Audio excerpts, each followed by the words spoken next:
काम करते हुए मंच पर उपस्थित निरक्षीर विवेकी निर्णायक मंडल और आज की इस प्रतियोगिता के कर्णधार प्यारे युवा साथियों, मुझे भी अवसर मिला है आज के इस विषय पर विचार रखने का। और सबसे पहले तो हम आज की प्रतियोगिता का विषय जान लें कि विषय क्या है। आज की प्रतियोगिता का विषय है रैगिंग के फायदे और नुकसान। हमें लग रहा प्रतियोगिता है तो हम उस विषय पर रहकर ही अपने विचार व्यक्त करें, ये प्रतियोगिता के नियमों के अनुकूल होगा।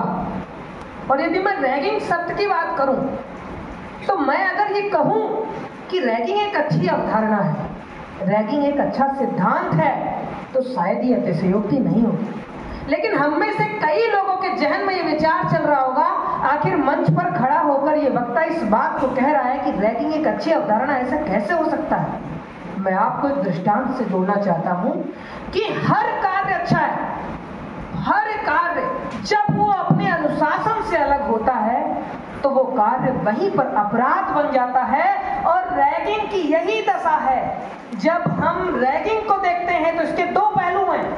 यदि हम इसके सकारात्मक पहलू पर चले तो ये सांस्कृतिक विकास का एक मजबूत घटक है, और यदि हम इसके नकारात्मक पहलू पर चले तो ये क्रिमिनल ऑफेंस है, ये गंभीर अपराध है। और जिसके बारे में मैं अगर यहाँ पर उल्लेखित करूं, ये जानकारी के लिए आवश्यक होगा कि उच्च शिक्षण संस्थानों में रैगिंग के खतरे के विरुद्ध यूजीसी, जिसे हम विश्वविद्यालय अनुदान आयोग कहते हैं, 2009 में उसने एक रेजोल्यूशन पास किया जिसमें रेजोल्यूशन नंबर 1 से लेकर 9.6 तक रैगिंग से जुड़े सारे वृत्तांतों को समाहित किया गया। और वो रैगिंग जब किसी व्यक्ति की सहमति के विरुद्ध, किसी व्यक्ति की ख्याति के विरुद्ध, किसी व्यक्ति के नैतिक कर्तव्य के विरुद्ध कराई जाती है तो वो एंटी रैगिंग कहलाती है। और एंटी का मतलब है विरोध, उसके विरुद्ध, वहीं से ये एंटी रैगिंग की शुरुआत होती है।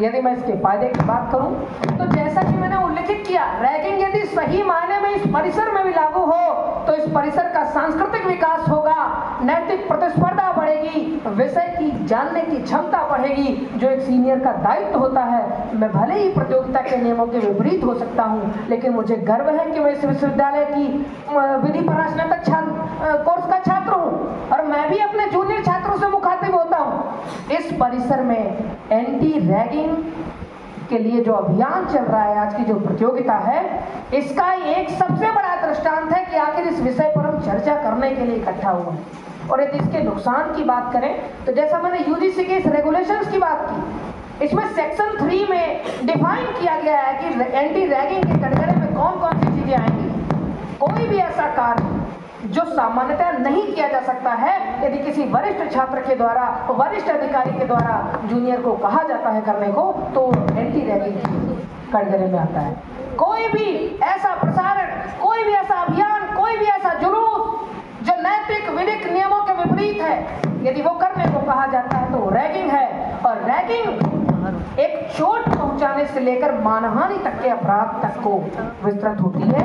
और भारतीय दंड संहिता जो हमारा आईपीसी 1860 था 1860, भारतीय न्याय संहिता 2023 में भी धारा 300 आईपीसी की तो 323 से लेकर 24, 25, 26, 511 मानहानि तक के अपराधों में रैगिंग के अंतर्गत भी आता है। इसलिए बहुत से ऐसे अपराध हैं जिनमें 3 वर्ष से लेकर के 14 वर्ष तक के कठिन कारावास हो सकते हैं और जुर्माने भी 25,000 तक के लगाए जा सकते हैं। ये सब नुकसान है। और यदि हम यूजीसी के रेगुलेशंस की बात करें तो इसके सबसे बड़े नुकसान है, यदि आप एंटी रैगिंग के कटघरे में आते हैं, रैगिंग के अपराध में आप पाए जाते हैं, तो आपका इस विश्वविद्यालय से पंजीकरण भी निरस्त हो सकता है, आपको परीक्षा से बहिष्कार भी किया जा सकता है, आपने जिस परीक्षा को दिया उसके मूल्यांकन से भी आपको अलग किया जा सकता है, आपको ऐसे आयोजनों से भी बहिष्कार किया जा सकता है। और जो मैं नहीं कह रहा हूँ, कोई गूगल नहीं कह रहा है, आप यूजीसी का रेगुलेशन 2009 उठाकर देखिए। आज हमको इस प्रतियोगिता में प्रतिभाग करने की जरूरत नहीं है, हमको इस विषय से सीखने की जरूरत है। और ऐसे विद्वान लोग जब आपको निर्णायक की भूमिका में आपको जज कर रहे हो तो मुझे लग रहा है सीखने की प्रक्रिया यहाँ पर रुकती नहीं है। इसी के साथ मैं वाणी को विराम करता हूँ। और यदि विश्वविद्यालय में ऐसा कोई माहौल है तो उसके विपरीत ये विश्वविद्यालय की कमेटी, इस विश्वविद्यालय का प्रशासन लगातार काम कर रहा है और हम सब कदम से कदम मिला करके चलें और यही कहे कि अगर जज्बा रहा तो मुश्किलों का हल भी निकलेगा, जब बंजर हुई तो क्या इसी से जल भी निकलेगा। और न हो मायूस न घबरा, मिटाकर रात का दामन, इन्हीं काले अंधेरों से सुनहरा कल भी निकलेगा।